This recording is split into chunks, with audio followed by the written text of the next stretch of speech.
The Napa sun was too perfect.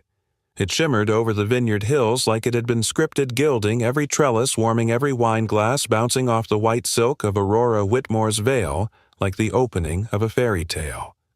But to her it was all silent. No soft murmurs of guests, no string quartet, no whispers of chiffon or clinks of champagne flutes, only light and motion, too much of both. Aurora blinked against the bright flashes of photographers as she stepped out from the bridal suite and into the courtyard, her heels crunching softly on the gravel path. Not that she could hear it. She hadn't heard a single footstep in nearly 10 years. The guests, all seated in rows like delicate designer dominoes, turned at once. Cameras rose, mouths moved. She couldn't hear a thing. She told herself that was a blessing. But something was off. Where was the music cue for the procession? The slow wave from her sister, Cassandra. The signal to begin, Aurora scanned the aisle. The officiant was there fidgeting. Her sister stood stiff near the altar, brows tight despite the frozen smile on her lips. But the groom wasn't. Seconds stretched. Aurora's heart began to hammer its beat, the only sound she ever truly knew. She turned slightly toward Cassandra. Her sister didn't move. Instead, someone in a headset rushed in from the side, whispered something into Cassandra's ear, and handed over a phone. Cassandra's face drained of color. She nodded once stiffly, and the assistant jogged toward the floral arch, tapping the officiant. Then, the screen behind the altar lit up. That wasn't part of the plan. Guests murmured. Aurora could see the confusion ripple through the crowd like a silent wave crashing toward her. Her chest tightened. And then the video began. Her fiancé Logan appeared on the screen in a perfectly tailored tuxedo. But not today's tuxedo. The background wasn't the suite at the resort. It looked like an airport lounge. He stared into the camera with a smirk that made Aurora's stomach drop. Then he said something. Slowly. Deliberately. Her eyes scanned his lips, trained from years of reading them. She didn't miss a word. Aurora, this wedding is a joke. You're a Whitmore by name, but you're a burden by reality. A deaf bride, a liability, an embarrassment. I can't marry someone broken. People gasped. She saw it, felt it, though she couldn't hear a sound. And then the screen went black. No explanation. No apology. Just silence. Aurora's bouquet slipped from her fingers. The soft petals hit the ground in a hush she could feel but not hear. Her arms remained frozen by her sides. She couldn't breathe. No one moved toward her. Not a bridesmaid, not a family friend, not even her sister. Cassandra stood like a statue, lips pursed, holding tightly to a clipboard as if it were a life raft. The guests started shifting. Whispers became murmurs. People pulled out their phones, some glancing at her, others pretending not to stare.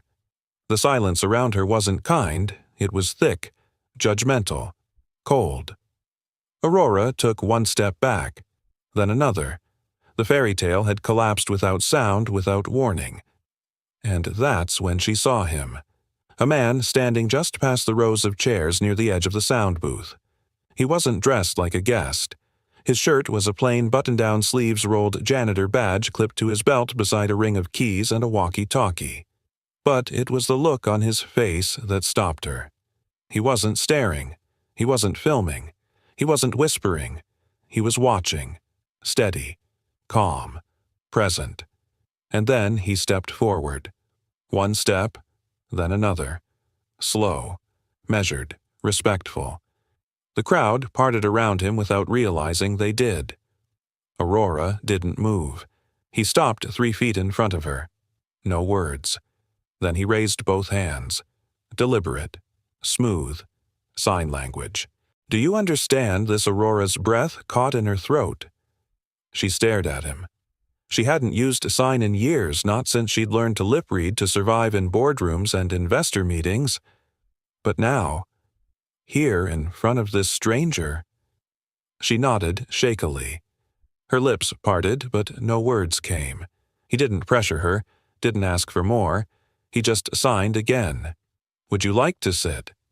Her hands trembled as she raised them, fingers stiff, out of practice. Who are you? His reply was simple. Gavin. I fix things. Sound, lights, floors, sometimes silence. Her knees gave out, but before she could hit the ground, he stepped forward and caught her gently, firmly. Not dramatic, not showy, just human. He eased her to a nearby bench beneath the arbor where white roses bloomed too loudly in the light. Cassandra finally rushed forward, her face a storm cloud behind tight professionalism. She bent, pretending concern, but her words, her lips were clear. You're making this worse. Get up. Smile. I'll handle PR.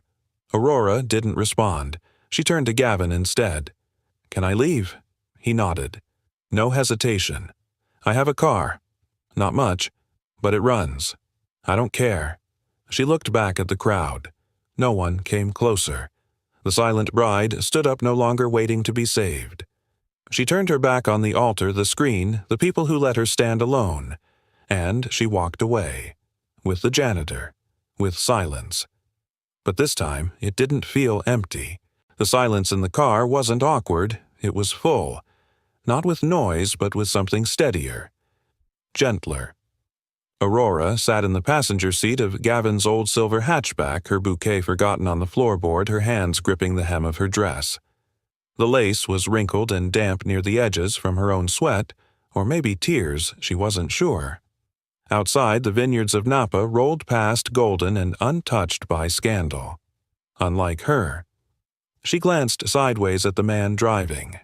He hadn't spoken a word since helping her into the car, just offered her a bottle of water and a quiet nod, like this was something he did every day, rescue broken brides from billion-dollar weddings gone silent. She found herself staring at his hands. Rough palms. Calloused fingers.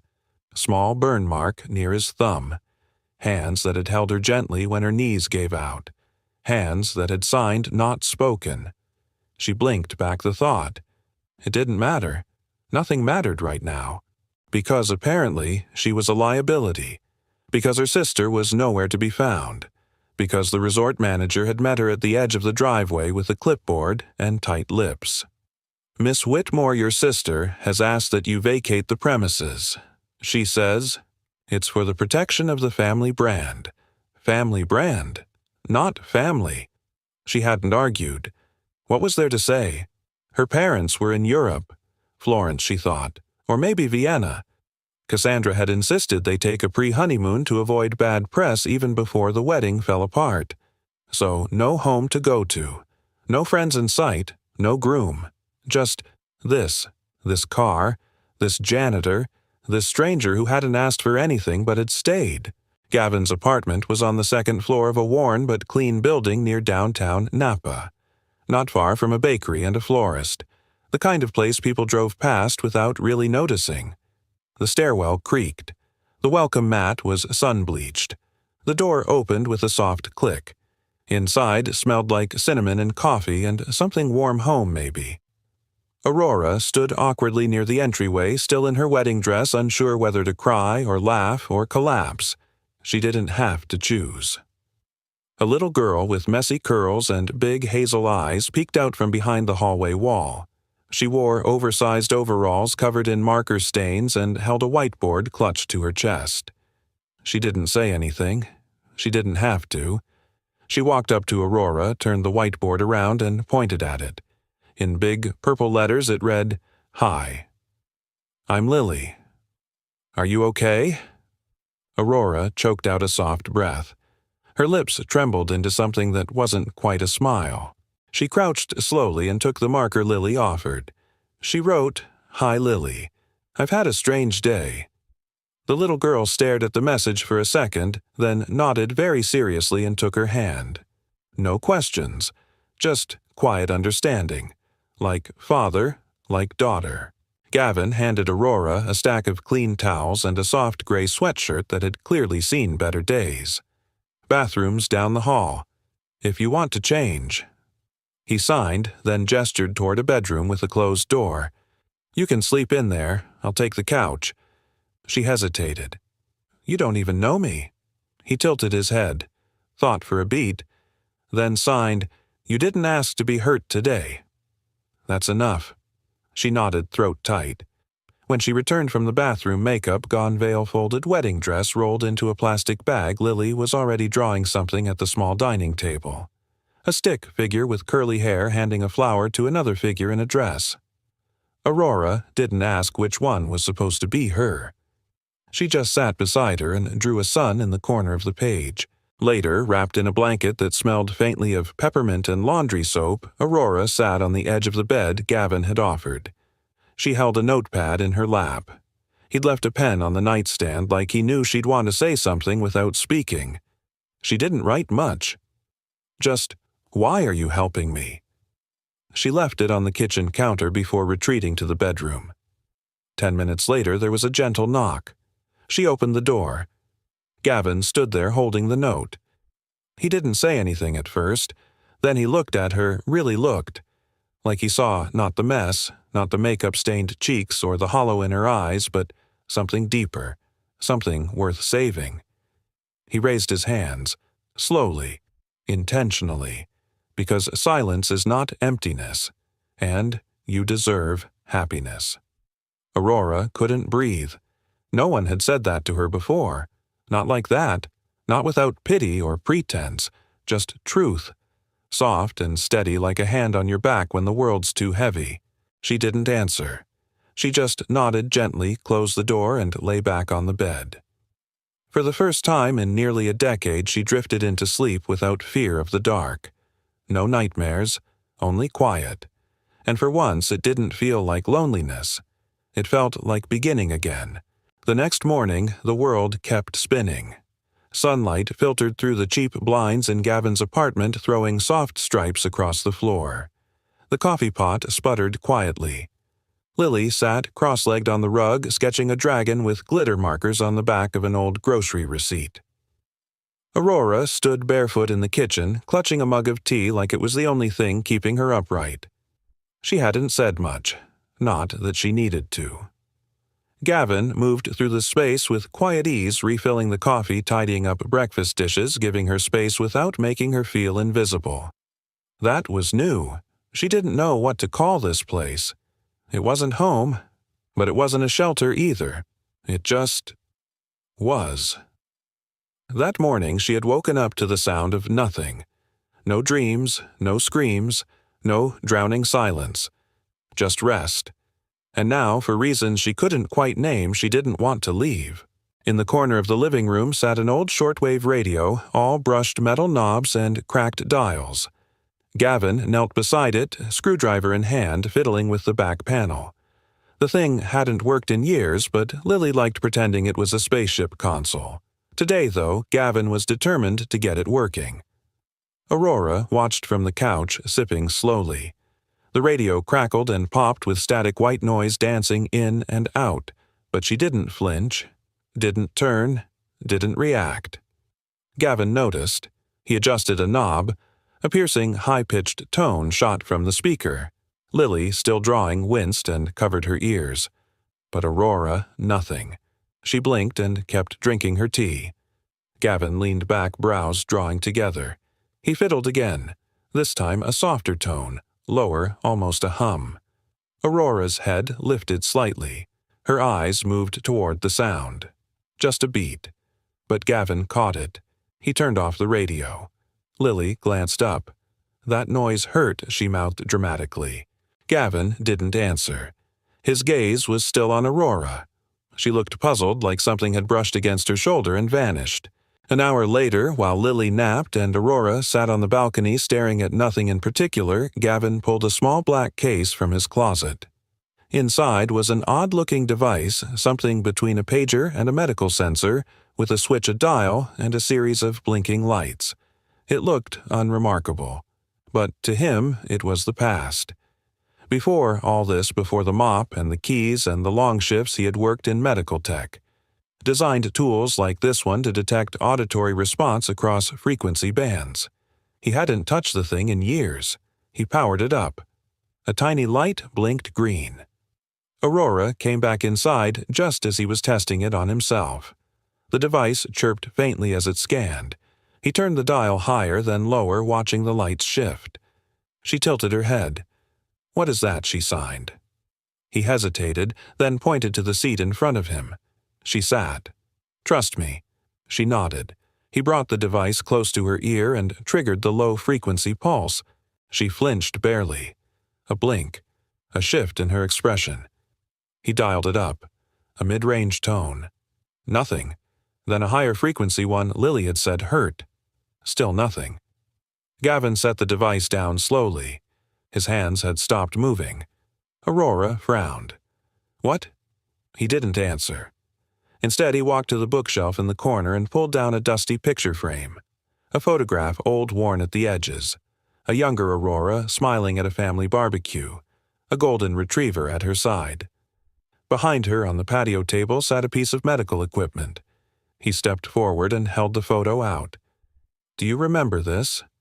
She stared. The breath left her body. That's from when I was 17. I had an inner ear infection that summer." Cassandra said it cleared up. Gavin didn't say anything. He just pointed to the device, then to her, then carefully, slowly signed, "Maybe you weren't born deaf." The room felt colder. Aurora shook her head. "No," she signed, frantic now. "I remember after the pool accident, Cassandra said the doctor confirmed it. That my hearing was gone. She showed me the papers." Gavin's voice was low. "She showed you. But did you see them?" Her hands fell into her lap. The silence between them was thick now. Not empty, not comfortable. It pulsed with something darker. Later that night, after Lily had gone to bed and the apartment was wrapped in the kind of quiet that felt almost too still, Gavin sat alone at the kitchen table thumbing through an old contacts list on his phone. He hadn't reached out to anyone from that life in years. But one name still stood out, Dr. Ezra Tran, audiologist, and one of the few people Gavin trusted completely from his former career. They hadn't spoken in a while, but if anyone could help confirm what Gavin was beginning to suspect, it was Ezra. He sent a message. "Need a favor. Not for me. For someone who never got the full truth." While Gavin was searching for answers, Aurora was being torn apart on television. In a suite in downtown San Francisco, Cassandra Whitmore stood behind a podium flanked by two polished publicists and a digital screen that alternated between the Whitmore logo and a photo of Aurora in her wedding dress. The headline below read, "Whitmore heiress suffers emotional breakdown at wedding." Cassandra's voice was smooth. "Rehearsed. Our family is heartbroken by recent events. Aurora has been through a great deal since childhood, as many of you know. Her condition has always required special care and understanding. Unfortunately, she's been struggling with emotional instability, and though we've supported her sometimes, even love can't prevent certain outcomes. We ask the media to respect her privacy during this difficult time. Flashbulbs, clicks, silence. And just like that, the narrative was hers.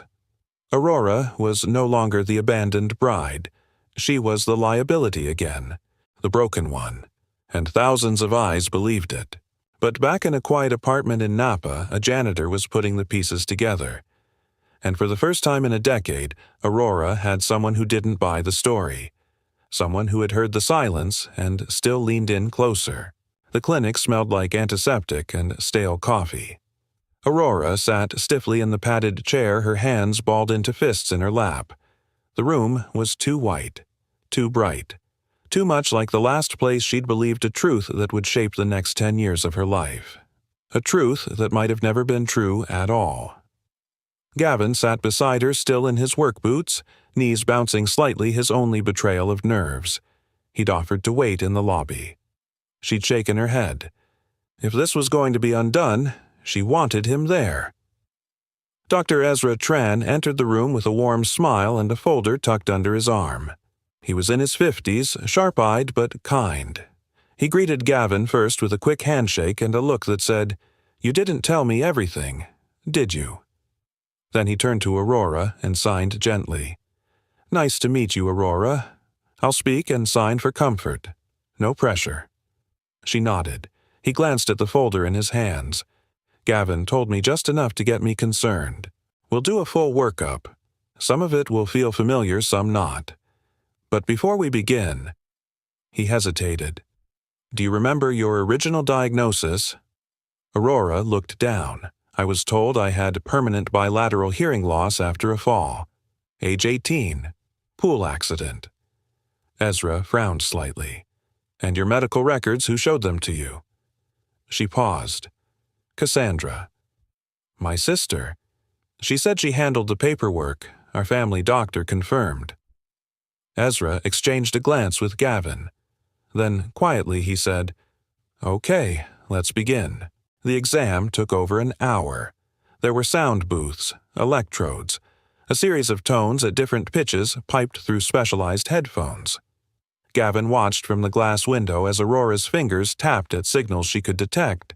Some low hums, a few mid-tones, but anything above a certain range, silence. She didn't react at all. Dr. Tran kept taking notes, his expression growing tighter. When it was done, he led them both into a private consultation room. The lights dimmer here, softer. No clinical hum, just a small potted plant on the windowsill and a kettle warming in the corner. The kind of place designed to deliver hard truths gently. Aurora sat across from him, her fingers gripping the edge of the chair so tightly her knuckles turned white. Ezra folded his hands on the table. Aurora, he began gently, you are not completely deaf. Her breath caught, but she didn't speak. She just stared. You have a specific type of hearing loss, profound, high-frequency sensorineural loss. That means your ears can still detect low and some mid-range sounds, but anything above a certain pitch is completely absent. He paused. This condition is real, but it's extremely unlikely to have been caused by a single trauma, especially a surface-level pool incident. He opened the folder and turned it to show her. I pulled your archived records from the audiology network. What's strange is that the original report from your evaluation at age 18 was altered. The version Cassandra submitted is not what the clinic had on file. Gavin's jaw clenched. Ezra continued, voice steady. The real report this one indicates your hearing at the time was mostly intact. Minor inflammation, reversible. A follow-up was recommended, but there's no record of one ever being scheduled. Aurora blinked. Once. Twice. Then her hands began to shake. She signed slowly, deliberately. It wasn't an accident. Ezra didn't answer. He didn't need to. Gavin reached out across the small space between them and laid a hand over hers. At first, she didn't move. Her shoulders stayed straight, her chin high like the proud heiress she'd once been taught to be. But then the dam cracked. Her shoulders crumpled. Tears streamed silently down her face. Not the kind that made noise or demanded attention, but the kind that said, "This stole years from me." Gavin stood and walked around the table, kneeling beside her. He didn't say anything, didn't try to fix it. He just wrapped his arms around her and let her be small. Let her be real. Let her grieve. Ezra gave them space. Later, after Aurora had rinsed her face and Gavin had stepped outside to make a call, Ezra sat across from her with a notepad. "There is hope," he said gently. She looked at him. This kind of hearing loss can often be improved with cochlear implantation, especially if we act soon. It's a process. There will be adjustments, training, sound therapy. But if you're willing. He didn't finish. He didn't need to. For the first time in years, Aurora nodded. On the drive back, neither of them spoke for a long while. Aurora stared out the window, watching the sun tuck itself behind the hills. The vineyards didn't look quite so golden anymore. They looked real. Gavin drove one-handed, the other resting loosely on his knee. The silence in the car was different now. No longer empty, no longer uncertain. She reached into the glove compartment and pulled out a pen and one of Lily's notepads. She wrote, "Did you know or just suspect?" He read the note at a red light. Then he reached into his pocket and pulled out the small black frequency device he'd used days ago. He set it in the center console, then signed, "I suspected." I didn't want to believe it, because believing it meant someone stole something from you. She swallowed hard, then wrote again, "Why do you care this much?" He turned toward her, his eyes unreadable in the fading light. And then he signed, "Because I know what it's like to lose someone to silence." She stared at him. But he didn't elaborate. Didn't need to. She looked down, tears threatening again, but this time they were different. Softer. That night, Gavin heated soup on the stove, while Lily folded napkins into the shape of flowers, and Aurora sat sketching something quietly in the corner. The apartment was warm, small, but it held them. 3 people wrapped in a kind of silence the world didn't understand. But maybe they did. And for the first time, healing wasn't a word Aurora feared. It was something she could almost hear. Gavin hadn't planned on going to the Whitmore estate. But 2 days after the diagnosis, after Aurora had started drawing again, small sketches, quiet ones, mostly birds and broken stairwells, she'd handed him a single key and written on a torn sheet of paper, "I need to let go, but I can't go back there yet. Can you?" He didn't ask questions, just nodded. That afternoon, while Aurora and Lily sat in the park feeding breadcrumbs to birds, Gavin drove up the winding road into the hills of Sonoma, where the Whitmore family mansion sat like a memory that refused to soften. It was locked, of course, but the key worked. The place smelled like polished floors and dust. Gavin moved through the grand foyer quietly, past the portraits in ornate gold frames, past the piano that hadn't been played in years, past a glass sculpture of a dove in mid-flight. The whole house felt like a museum built to hide grief. He didn't know what he was looking for, only that Aurora had said, "the attic." So he found the narrow stairs hidden behind the guest linen closet and climbed up. The attic was dim, lit only by a single skylight and the soft hum of air conditioning that somehow still worked. Dozens of boxes lined the walls, some labeled in Cassandra's sharp cursive, others blank. It was in the far corner under an old blue blanket and behind a stack of forgotten suitcases that he found it. A wooden box. No label, just dust and a brass clasp. He opened it. Inside were letters tied with ribbon, some brittle with age. A few black and white photos of Aurora as a child. One showed her at the edge of a swimming pool, smiling, broadly wet hair plastered to her face.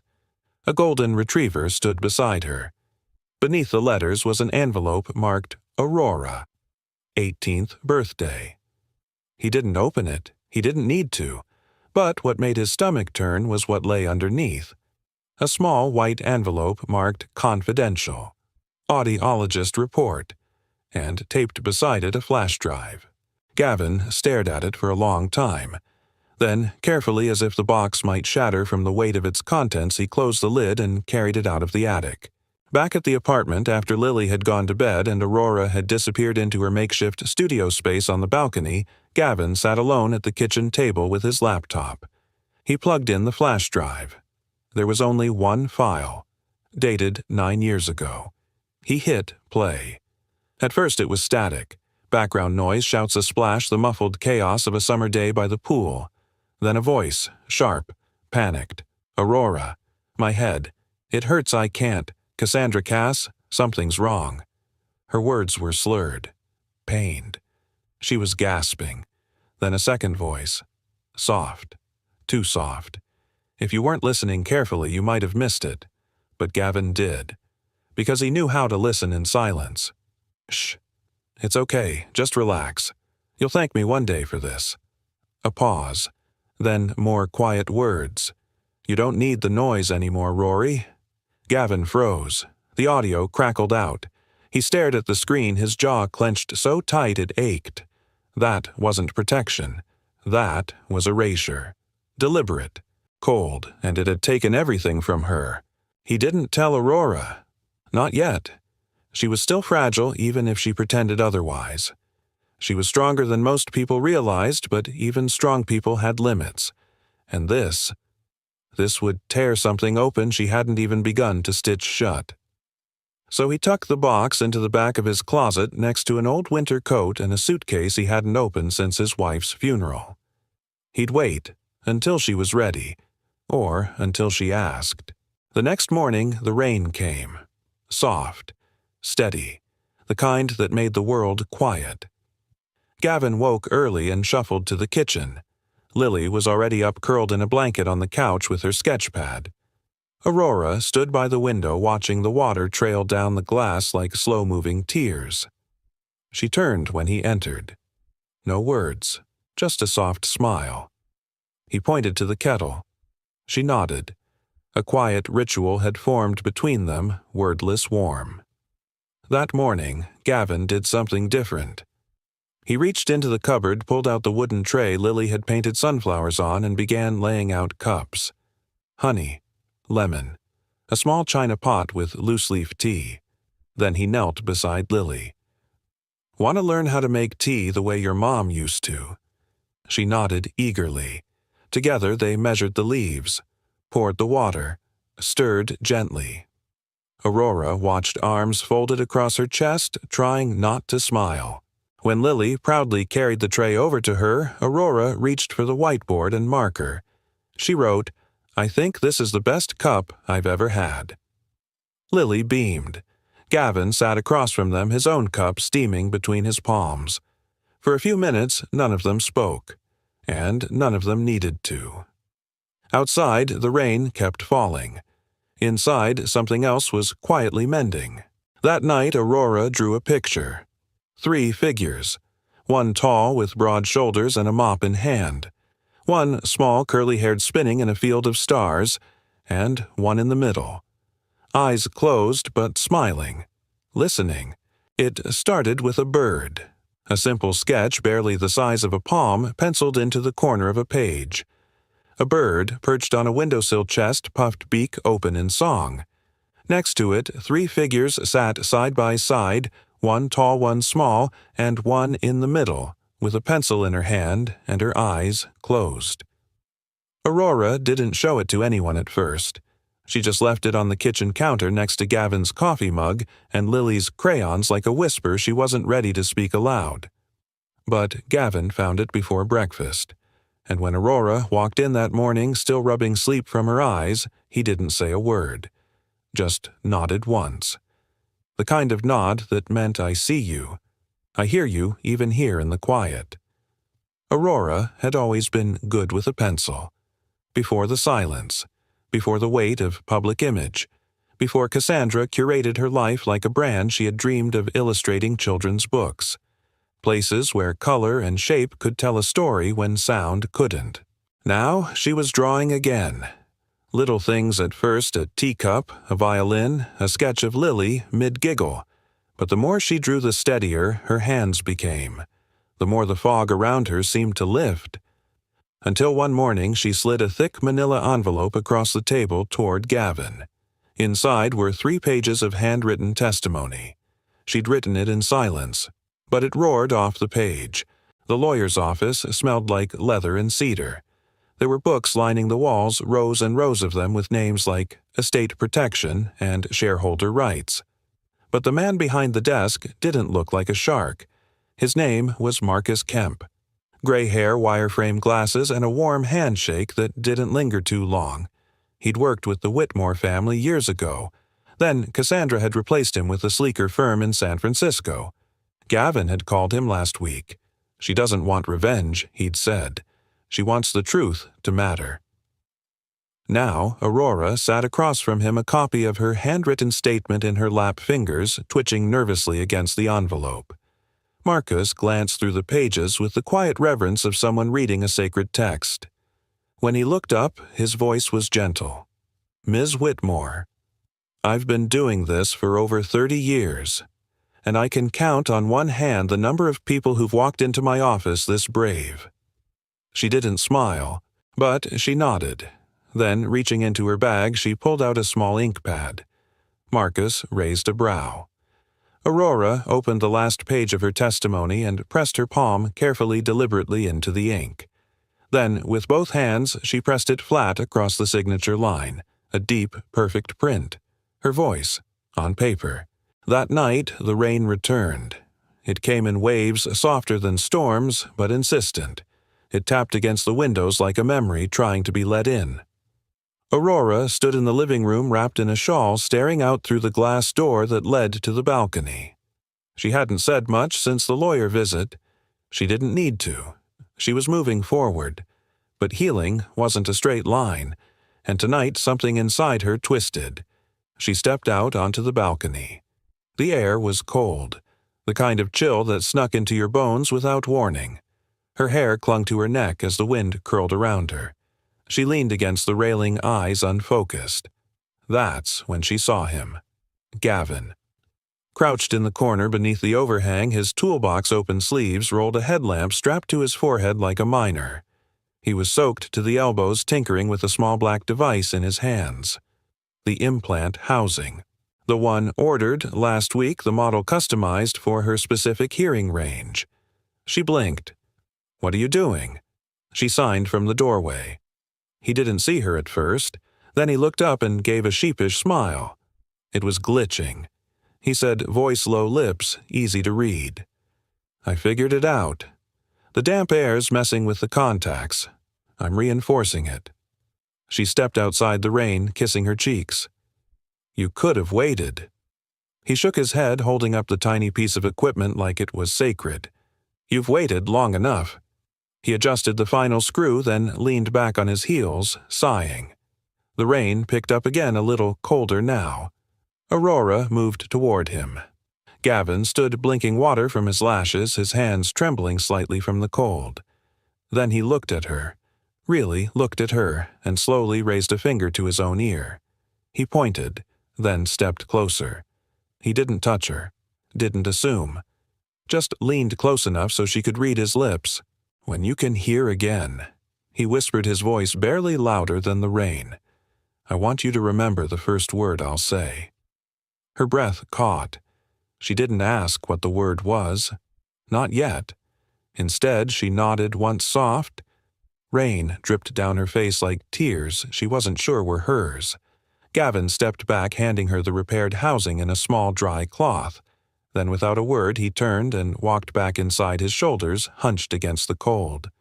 Aurora stood there for a long time, clutching the future in her hands, letting the rain wash over her, listening not with her ears, but with something deeper. Later that night, after the rain had stopped and the apartment had gone still, Aurora sat at the table and opened her sketchbook. She drew 3 panels. In the first, a man alone in the rain fixing something broken. In the second, a girl, not crying but standing in the storm, unafraid. And in the third, a single word left blank, waiting to be heard. The courtroom wasn't grand. No marble pillars or sweeping balconies, just gray walls, fluorescent lighting, and a heavy wooden door that groaned every time someone entered. It didn't feel like the kind of place where reputations were dismantled and truth reclaimed. But for Aurora Whitmore, it was the room where 10 years of silence were about to speak. The hearing was private closed session. No cameras, no press. Just a few key observers, a judge with tired eyes, and a legal team that carried files like weapons. Cassandra Whitmore entered, wearing all white. Of course she did, a designer suit, pearl earrings, and the kind of cold poise that photographs well. She nodded politely at the court clerk, blew a kiss to the family's PR representative in the back. When she took her seat at the defense table, her lips curled into something that tried to be a smile. Aurora didn't return it. She sat across from her, hands folded, shoulders squared. No makeup, no stylist. Just her and the truth. Marcus Kemp, her lawyer, stood and cleared his throat. "Your Honor, my client is here today not to smear a name, but to restore her own." He placed a USB drive gently on the evidence table. This recording captured the day of the incident that led to Aurora's hearing loss, contradicts the official statement submitted by Ms. Cassandra Whitmore. The judge, a woman in her 60s with silver hair pulled into a tight bun, nodded. Proceed. The recording played. The static, the splash, the fear in Aurora's voice, and then Cassandra's whisper. You'll thank me one day for this. You don't need the noise anymore. The courtroom went still. Cassandra didn't blink. Her attorney leaned in to whisper, but she waved him off. That's not my voice, she said flatly. Aurora stared at her. Marcus calmly placed a second document on the table, a forensic report confirming the voice match with 98.7% certainty. The judge nodded. Continue. Marcus handed over a timeline of events including the original audiology report signed and dated indicating Aurora's hearing had been largely intact post-accident.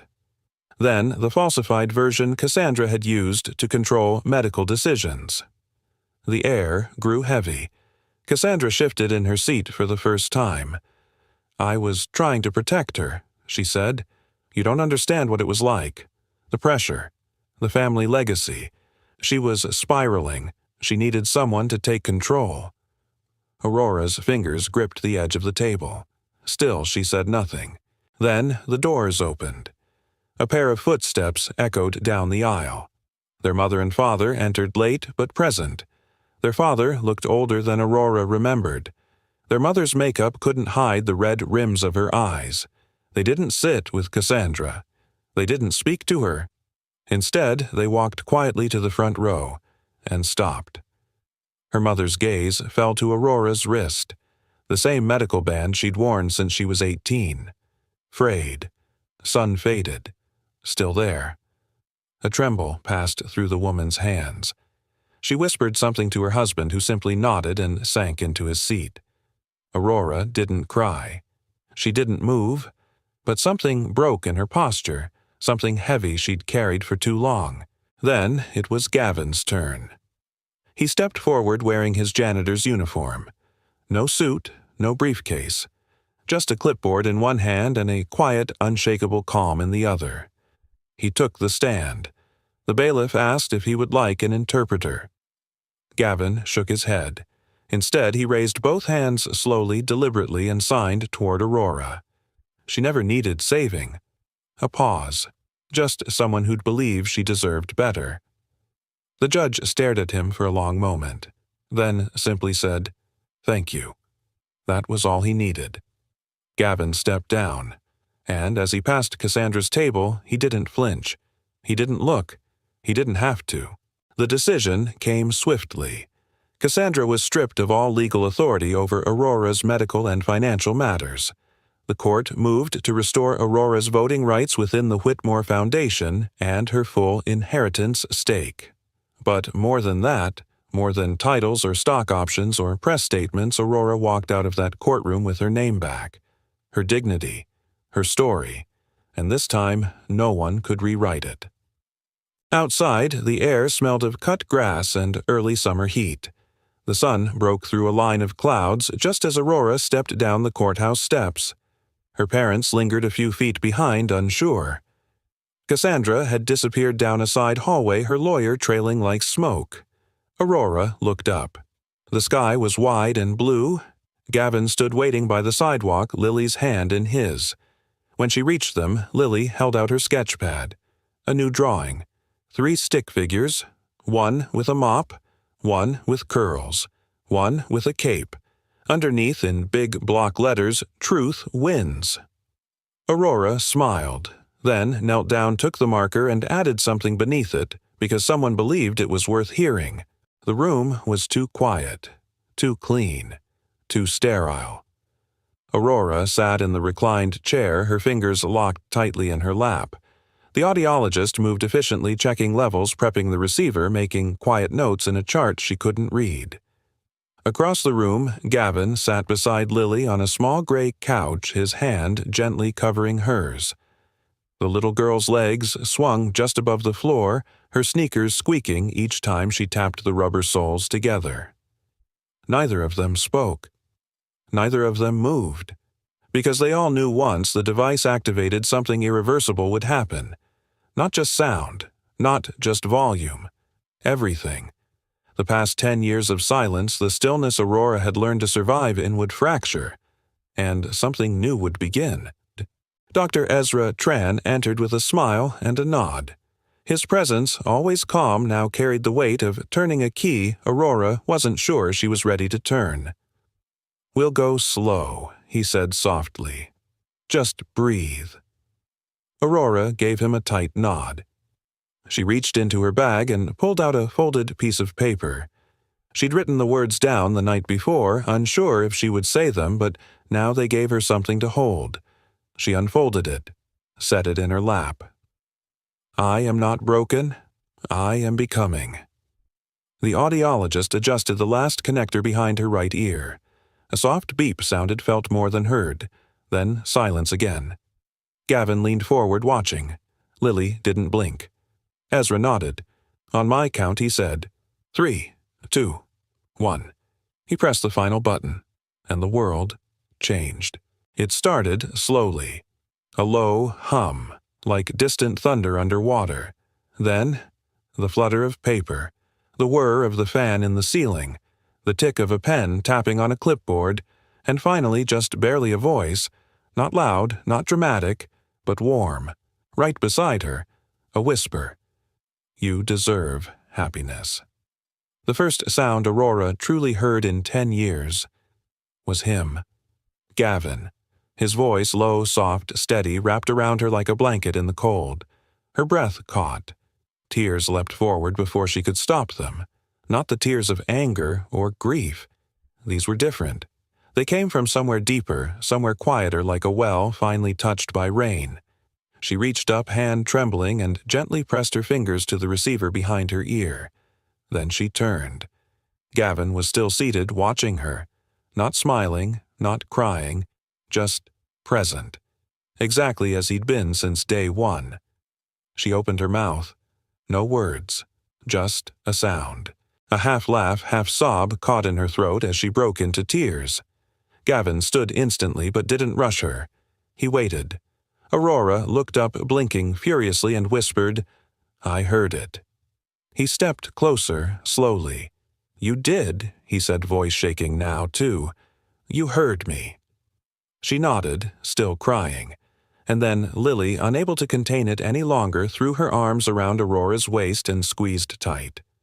Aurora hugged her back, eyes closed, listening to the sound of a little girl's giggle as if it were the most beautiful symphony on earth. They didn't rush to leave. Ezra gave them space.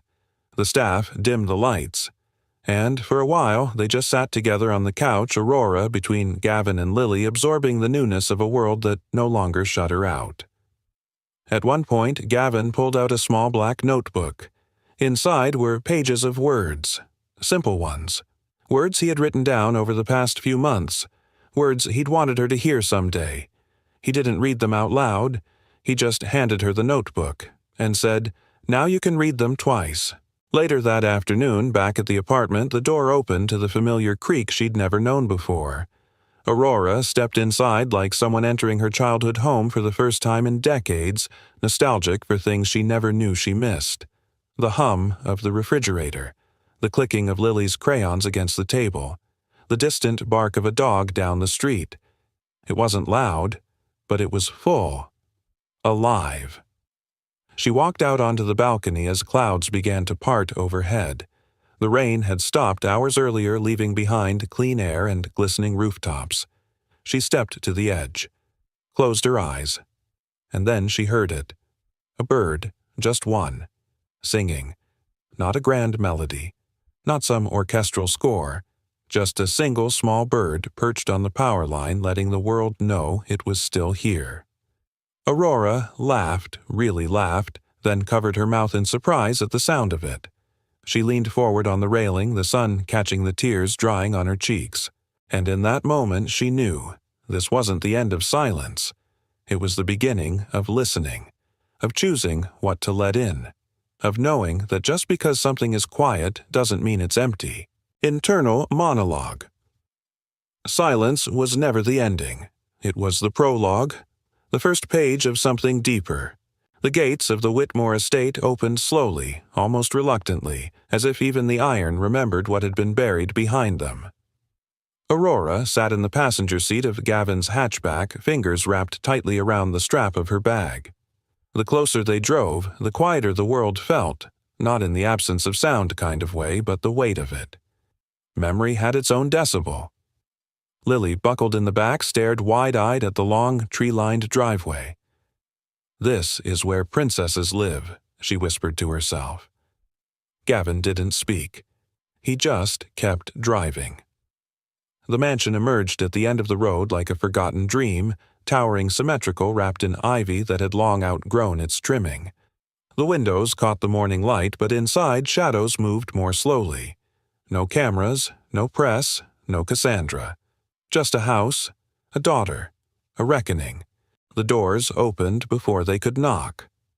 Aurora's mother stood in the grand foyer wearing a soft gray shawl draped over her shoulders, her hair no longer dyed but silvery and pulled into a low twist. There were no pearls, no heels, just eyes swollen from the kind of crying done in secret. Behind her stood Aurora's father, taller than she remembered though, more bent at the shoulders now. His suit was wrinkled, his watch slightly askew. For once they looked like people, not a brand. No one rushed forward, no dramatic embrace, just silence. Then Aurora stepped over the threshold, and the house inhaled her presence like it had been holding its breath for years. Her mother's lips trembled. Her gaze fell downward, stopped suddenly. Aurora followed her eyes. The band. Still there. The same medical bracelet she'd worn since she was 18. Frayed. Smudged. The name barely legible anymore. A symbol of the truth no one had cared to uncover. Her mother took a step forward. She reached out, not to touch, not to fix, but to see. Her fingers hovered above the bracelet like it was glass. And then, quietly, she broke. Tears streamed down her face and she pressed both hands to her mouth to keep the sound in. Her father stepped beside her, steadier but no less shaken. He didn't cry, but his hand reached out and landed gently on Aurora's shoulder. He looked her in the eyes and said simply, "We should have listened. We will now." Aurora blinked hard, then nodded. They moved to the sitting room, not the formal one with gilded mirrors and untouched couches, but the smaller room, the one they used when she was little before everything became press releases and perfect angles. Gavin helped Lily with her backpack and nodded toward the hallway. "Why don't we go see the piano?" he asked. Lily beamed. The Whitmore Music Room had once hosted galas, quartets, and private concerts. Now it sat covered in a thin veil of dust, the black grand piano looming like a memory waiting to be touched. Lily climbed onto the bench legs dangling. She lifted the fallboard and hesitated. Then she pressed a single key, middle C. The note hung in the air, clear, full, slightly out of tune, but alive. She pressed another, then another. Soon a soft, meandering melody filled the halls. Not practiced, not polished, just felt. Gavin stood behind her watching. Back in the sitting room, Aurora sat across from her parents. The three of them like satellites in their own orbits trying to remember how to share gravity. Her mother spoke first. "We didn't know how to raise a daughter we couldn't protect." Aurora tilted her head. "So you let Cassandra control me instead." There was no anger in her voice, just clarity. Her father nodded slowly. "We thought if someone took charge, if someone kept the machine moving, it would be easier." "It was never easy," Aurora said. Her mother reached for her hand but stopped short. "We don't deserve forgiveness," she whispered. Aurora looked toward the sound of Lily's music in the distance. It's not about deserving. It's about choosing what comes next. They all sat in the stillness of that truth. Eventually, Gavin and Lily returned. Lily ran to Aurora and tugged her sleeve. "I played a song just for you." Aurora crouched beside her. "I heard it." Lily's eyes widened. "You heard it." Aurora smiled, tears brimming again, but this time purely joy. Yes, she whispered. Every note. Gavin remained near the door, unsure of his place. Aurora turned to him. You were right, she said. Silence was never empty. He looked at her. Really looked. The way he had the first time they met. Not with pity. Not even with hope. But with recognition. They stayed for lunch. Nothing fancy. Sandwiches, fresh-cut fruit, lemon water. But it felt sacred. The mansion didn't feel cold anymore. It didn't feel like a lie. It felt like a space where healing might for once be allowed to live. As they prepared to leave, Aurora stood at the threshold once more. She turned to her parents. I'm not moving back in, she said gently, but I'd like to visit. Sometimes. Her father nodded. Her mother touched her arm, hesitant but grateful. Any time, she said. This house is yours too. Aurora stepped into the sunlight. Gavin was already waiting by the car trunk open. Lily ran ahead, chasing a butterfly that had wandered onto the driveway. Aurora paused. She looked back once, not with regret, but with something close to peace. Then she walked forward, letting the door shut behind her. Not a closing. A turning page. It was the kind of evening that didn't need music. The wind moved gently through the curtains, brushing the edges of the apartment like it didn't want to disturb anything. The lights inside were dim warm, like candlelight without the flame. Outside, the moon hung low, golden, wide, full. Aurora stood in the kitchen barefoot, wearing an old sweatshirt that didn't belong to her. It was too big in the shoulders and smelled faintly of coffee and rain. Gavin's. She'd worn it for comfort, but tonight it felt like something else entirely. She placed the note on the table. Not a speech, not even a letter. Just a single square of paper folded once. Inside, she had drawn a series of hand signs, carefully, intentionally, like a secret message from a quiet heart. This time, I'm the one asking. Please don't nod. Say something I've never heard from anyone. She left it right beside Gavin's usual seat and stepped outside. The balcony had always been her place to think. The night breeze played with her hair, lifting it from her shoulders as she leaned on the railing. Across the city windows glowed in patchwork light families at dinner, people watching TV, dogs barking in faraway yards. But up here it was just her, and the sky, and the steady beat of something unnamed rising in her chest. Behind her the screen door creaked. Footsteps. She didn't turn. Not yet. She heard the soft rustle of paper being picked up. The pause. The weight of realization. Then Gavin stepped out beside her. The moonlight hit his face in just the right way, silver outlining the angles, softening the years he carried quietly. He didn't speak right away. He just stood there, hands in his pockets, his body close but not pressing. Aurora glanced sideways, then back to the city lights. He took a breath, then leaned closer, close enough for her to feel the warmth of him even in the breeze, and whispered, Marry me. 2 words, not shouted, not grand, just true. Aurora didn't move. Her throat tightened a sob rising from a place that didn't know how to make sound.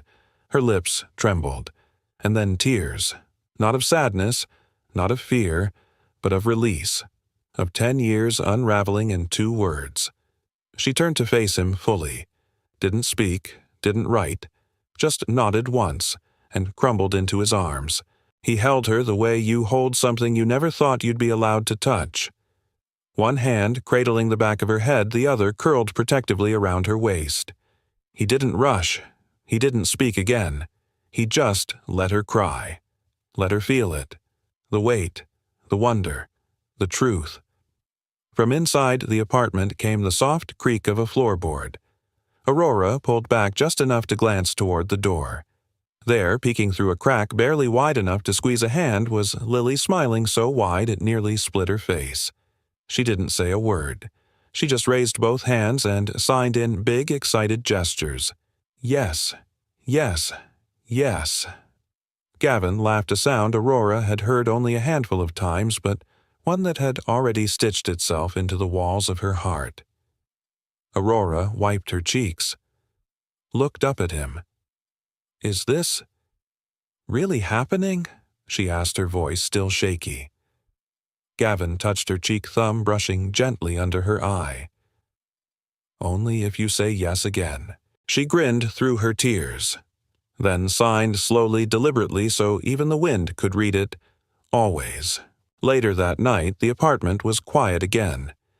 But this time, it wasn't lonely. Gavin sat on the couch with Lily curled beside him, half asleep, her head on his shoulder. Aurora sat on the floor, sketchbook in her lap pencil, moving softly. She was drawing 3 hands intertwined, one large, one small, one in between. No words, just a swirl of lines and shadows and light.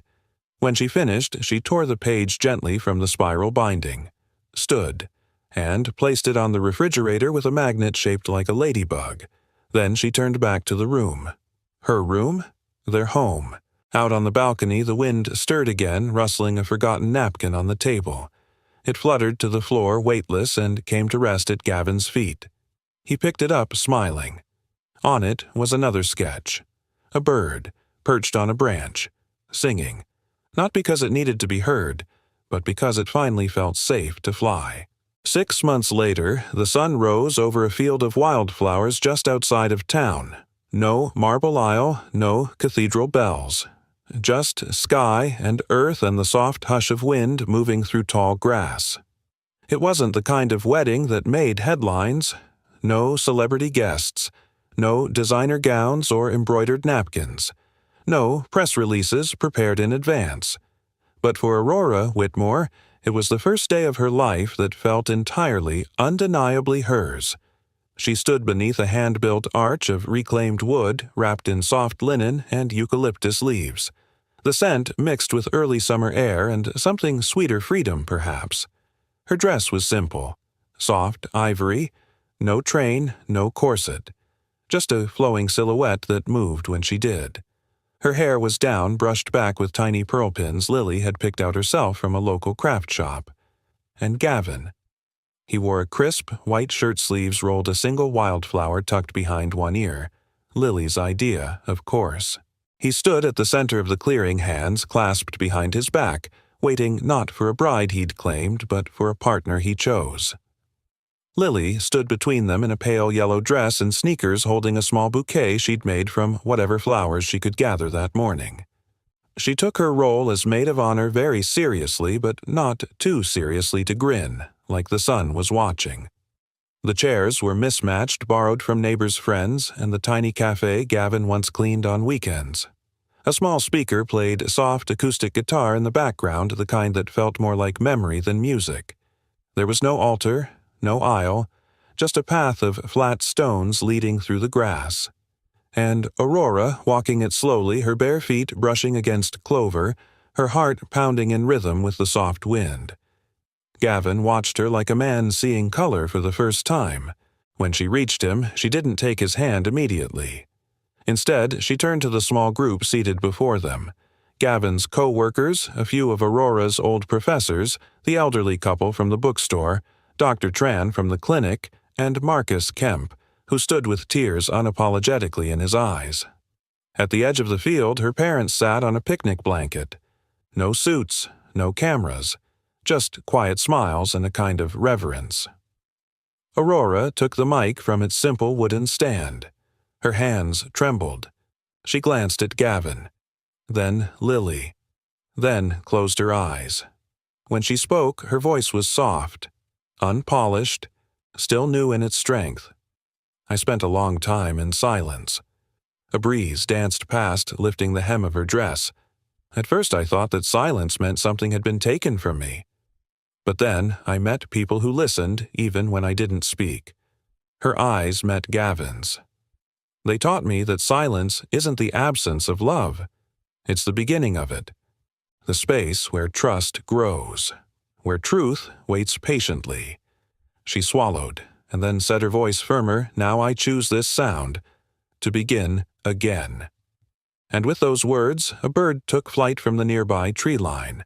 Its song filled the air, clear, vibrant, alive. Lily gasped, clapping her hands over her mouth. Gavin looked up, blinking back something behind his eyes. Aurora smiled, and for a moment no one moved, because sometimes the universe answers gently, in feathers and melody. There was no priest to pronounce them, no officiant to read their vows. But Gavin stepped forward and took both of Aurora's hands. He leaned in close enough so only she could hear and whispered, "You brought sound back into my life, too." Then, with Lily between them, they wrapped arms around each other in a circle of warmth and light. No flashbulbs, no headlines, just love. Undeniable, undocumented, real. The reception was just a few feet away, a series of picnic tables strung with lights the kind Gavin and Lily had hung together the day before. There were mason jars of lemonade bowls of sliced fruit and a modest chocolate cake with the words, "Always," iced across the top in Lily's handwriting.